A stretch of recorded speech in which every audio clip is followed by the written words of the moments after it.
On December 2, 1869, the city of Seattle was officially incorporated by the Legislative Assembly of Washington Territory, making 2019 the City of Seattle's sesquicentennial year.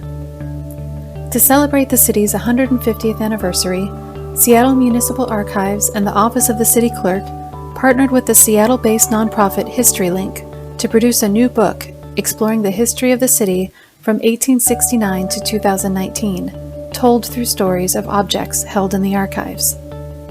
The book is rich with photos, maps, documents, and other unique archival objects, each one telling a small story. Together, they illustrate key themes in Seattle's history through time.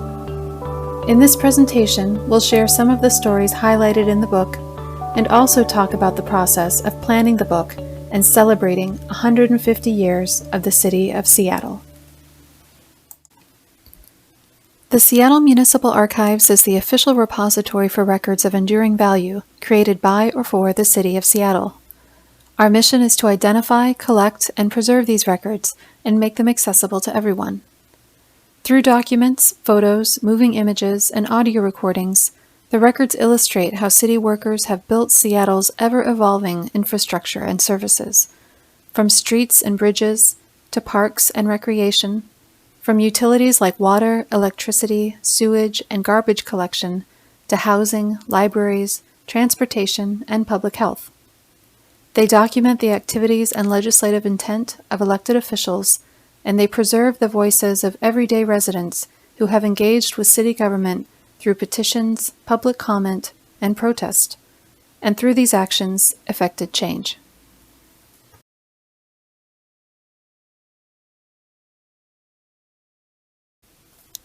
City archivist Anne Frantilla was inspired to create the Seattle at 150 book after seeing the British Library's History of the World in 100 Objects. The concept of using unique objects to reveal stories exploring the history of place and people is something that resonated with all of us at SMA. As archivists, we see daily that behind every record are stories waiting to be discovered and told. The city's sesquicentennial seemed like the perfect opportunity to launch a book project highlighting a selection of records illustrating 150 stories of the city. The archives holds over 10,000 linear feet of records, and each one has a story to tell. So deciding on just 150 objects to represent 150 years of the city's history was not a simple task. SMA archivists provided initial suggestions for records to include in the book, aiming for a balance of geographic distribution across city neighborhoods as well as across city departments. As we continued to work with our partners at HistoryLink to select and research materials, we worked to make sure all time periods were well represented. We leaned towards records that were both visually and informationally interesting and that revealed something meaningful and significant about Seattle's growth and collective sense of place. We looked for objects that represented a diverse community of voices and told stories that had been traditionally overlooked. We also considered material type, as we wanted to choose objects that demonstrated the range of formats held in the archives. Some of the stories we selected were familiar to us, and others were discovered during the research process. Eventually, themes emerged, which informed how the book was divided into chapters. Chapter 1, Foundations, 1869 to 1896. Chapter 2, Boomtown, 1897 to 1910. Chapter 3, Growing Up, 1910 to 1929. Chapter 4, Navigating the Great Depression from 1930 to 1941. Chapter 5, Wartime, 1942 to 1945. Chapter 6, Becoming a Global City from 1946 to 1962. Chapter 7, Activism and Engagement from 1963 to 1990. And Chapter 8, Boomtown Redux from 1991 to 2019. After several drafts and a good 9 months, a final manuscript copy was ready and sent to the publisher. Events leading up to the publication of Seattle at 150 included tabling at citywide events like Seattle Parks and Recreation's Big Day of Play, the Department of Transportation's Parking Day, and Councilmember Deborah Warres's Live in D5 event. a friendly yet competitive Seattle history trivia night, co-hosted by Councilmember Abel Pacheco, was also a popular draw. In addition, a gallery show featuring objects highlighted in the book was produced by SMA and hung in the Seattle Municipal Tower Gallery. Copies of Seattle at 150 arrived at City Hall in early October, and an official book launch and sesquicentennial celebration party was held for city employees the following week at the Seattle Municipal Tower Gallery. Happy birthday, Seattle! Seattle's 150th anniversary is referred to as the sesquicentennial. Yes, it's pretty cool. It's kind of hard to imagine that we are now 150 years old. 150 seems like a huge old number, but really it isn't.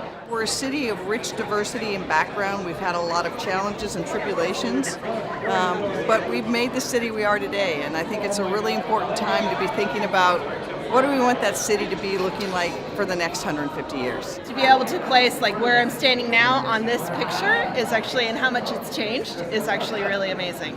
It also shows how much we've changed, our attitudes and perspectives, not only just the infrastructure of the city, but how we've changed just how our perspective on the world, how we think about other people, how we think about the world around us. So this is a great time to mark that occasion. On the actual incorporation anniversary date of December 2, 2019, SMA hosted a celebration in the lobby of City Hall with cupcakes and lots of sesquicentennial swag, including bookmarks, magnets, buttons, stickers, and postcards featuring select objects from the book. The following week, Mayor Jenny Durkin's office hosted another celebration for which Secretary of State Kim Wyman and the Washington State Archives generously agreed to bring and display the original incorporation papers from 1869. So now let's explore just a few of the stories from the book and take a look at the objects that inspired them. As Seattle's population grew during the 1880s, so too did concerns about its water supply and sewage control. In 1888, Chicago-based engineer Benzanet Williams designed a new municipal water supply system, drawing from the Cedar River in the Cascade foothills. Workers dug trenches and constructed wood stave pipes that would deliver water to Seattle's businesses and homes. Construction began on the pipeline in 1899, and regular water service began in 1901. Although the wood stave pipes have long since been replaced, the Cedar River continues to supply Seattle with water to this day. In 1891, Benzanet Williams was hired again to develop a plan for a new municipal sewerage system, which unfortunately did not have the same lasting benefits as his Cedar River water supply plan. In his sewerage plan, Williams suggested a combined sewer system that carried both sanitary sewage and stormwater through a single pipe. The city's decision to build this combined system would eventually have terrible consequences for local water quality. When the system was overwhelmed with stormwater, the combined overflow, which included untreated sewage, discharged into Lake Washington, Lake Union, Puget Sound, and the Duwamish River. In the 1960s, the city began developing infrastructure to prevent combined sewer overflows, and a new system of separated sewers was proposed and implemented thanks to the Forward Thrust Measure in 1970. Seattle Public Utilities continues this work today with a wide-ranging program of building and improving holding tanks, natural drainage systems, and other improvements to reduce combined sewer overflows. In the years after Seattle was incorporated in 1869, Seattle grew steadily in population and size. Particularly between 1905 and 1910, Seattle grew enormously through annexation. In 1907 alone, 6 small towns, Columbia, Ravenna, Southeast Seattle, South Park, West Seattle, and Ballard, were annexed to the city of Seattle, nearly doubling the physical area of the city. Before they were annexed, these towns existed independently in their own right, with their own elected officials, laws, infrastructure, and services. Pre-annexation records from these former towns are now held by the Seattle Municipal Archives. The records include petitions, ordinances, and council meeting minutes, and are a window into the challenges residents and officials faced as the area around them was booming. For example, Several petitions found in the town of Ballard's clerk files illustrate how issues such as impounded cows, complaints of the noise of cowbells, and loose livestock roaming the street signaled the switch from a predominantly rural environment to an increasingly urban lifestyle. This petition was submitted in 1905 by residents protesting a recent law that restricted where cattle would be allowed to graze. Many will be obliged to sell their cows, the petitioner points out, which in many cases is over half of their living. Other petitions submitted on the same topic claimed the law was too lenient. One Ballard resident complained of 20 or 30 cows herded right in our dooryard, and alleged that those herd boys use all kinds of profane and obscene language in the presence of women. The issue was finally resolved 2 years later in 1907, when Seattle imposed a ban on livestock roaming freely anywhere within the city limits, which now included the former town of Ballard. Pike Place Market started with less than a dozen farmers selling their fruits and vegetables from parked wagons at Pike Place on August 17, 1907. A year later, more than 120 farmers were selling their produce in covered stalls, and the size and popularity of the market continued to grow. Competition among vendors for prime stall locations was high. From the time the market was founded up until the start of World War II, more than half of the farmers selling at the market were Japanese Americans. The market's steady growth and popularity was due in no small part to their participation and efforts. Despite this, records in the archives show that they were not always fairly treated. In late 1913, a new method of assigning market stalls was proposed to City Council. The proposal called for arranging stalls according to the nationality of the farmer.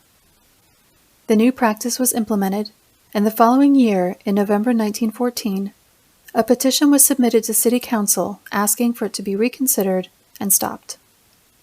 Written by 4 Japanese American farmers and signed by 67, the petition protests the new system as unfair and discriminatory.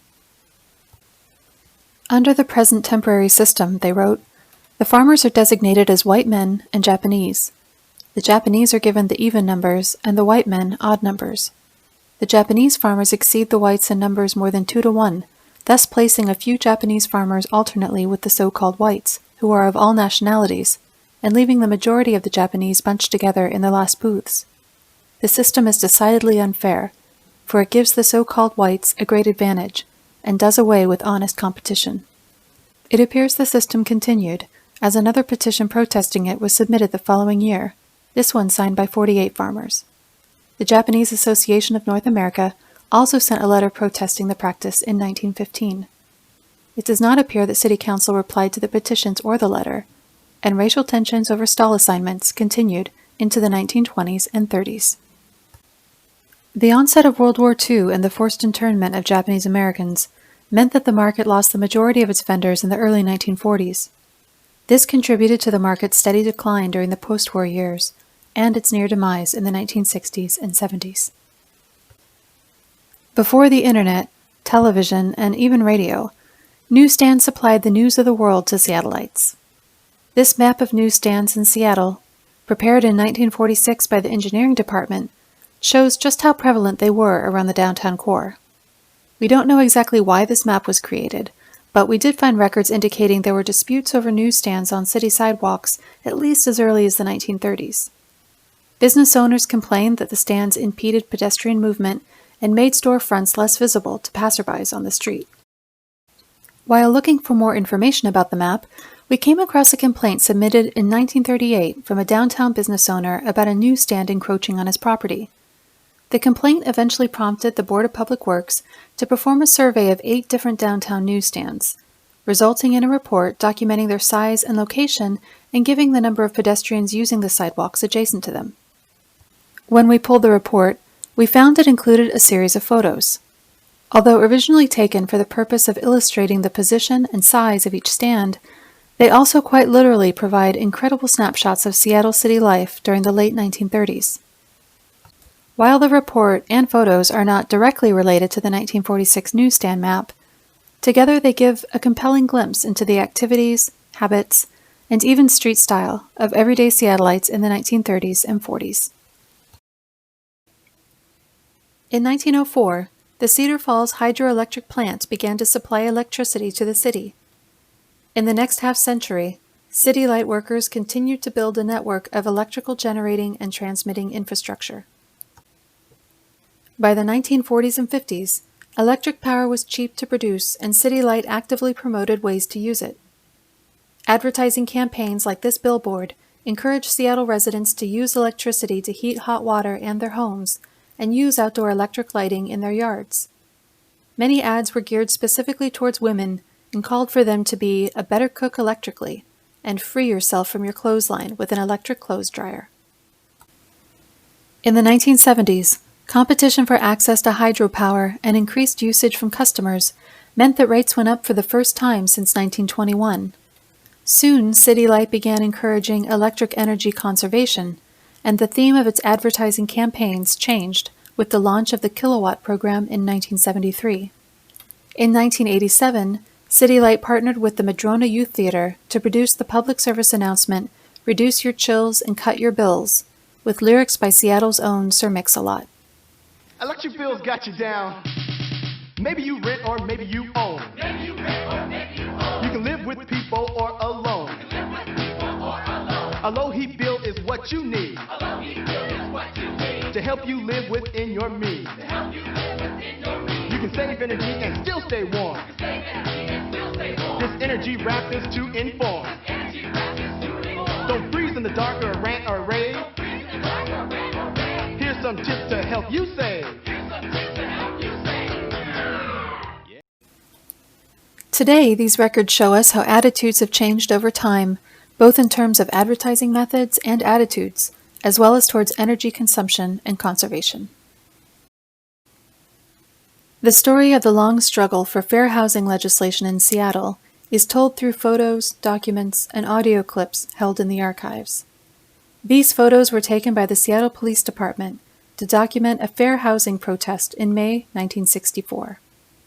Organized by the local chapter of the Congress of Racial Equality, or CORE, the protest was part of a years-long struggle to fight redlining, restrictive covenants, and other housing practices that discriminated against non-white buyers. 2 months before this protest, Seattle's first effort at open housing legislation was defeated at the polls by a 2-to-1 margin.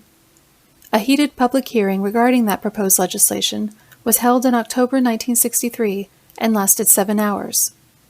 Audio of the hearing is held by the archives and includes testimony to City Council from Reverend John H. Adams, Chairman of the Central Area Committee on Civil Rights.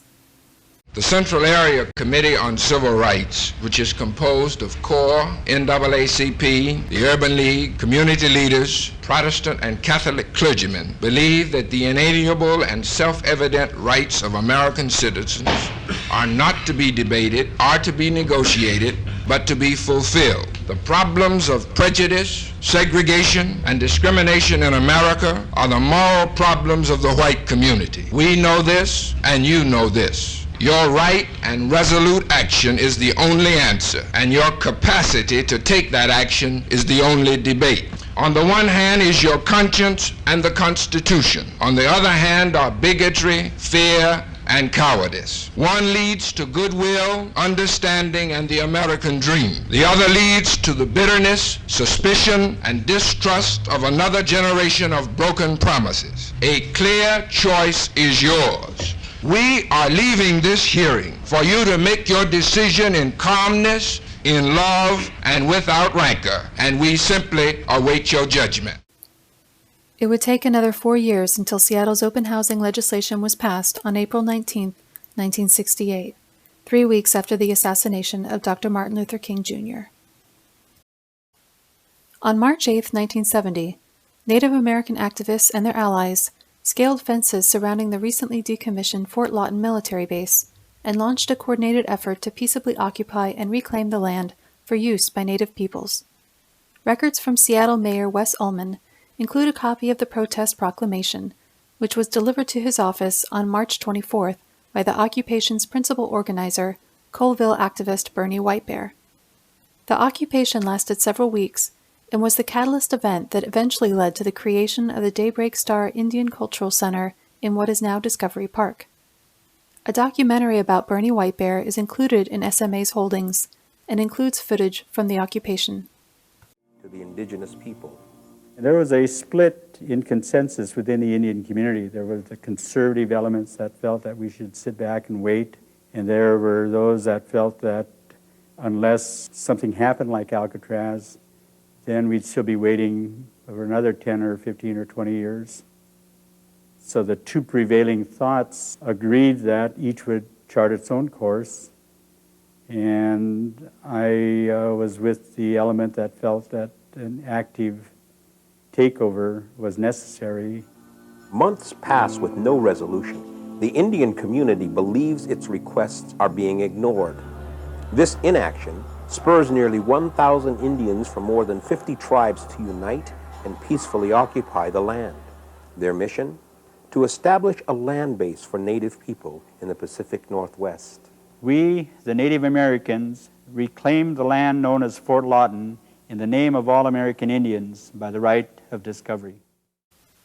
Photos from the dedication ceremony for the lease agreement at Fort Lawton show Bernie White Bear with Seattle Mayor Wes Ullman and Washington State Senator Henry M. Jackson. The agreement between the United Indians of all tribes and the City of Seattle secured 20 acres of land within the planned Discovery Park for a center devoted to cultural and education services for Indigenous peoples. It would be the first public land officially dedicated for Native peoples' use in Seattle since the city's incorporation in 1869. The Daybreak Star Indian Cultural Center opened on May 13, 1977, and White Bear served as its director until his death in 2000. The name of the road leading to Daybreak Star was renamed to Bernie White Bear Way in 2011. To read and see more of the stories in Seattle at 150, an online version of the book with links to downloadable versions of every object featured is freely available on the Seattle Municipal Archives digital collection site.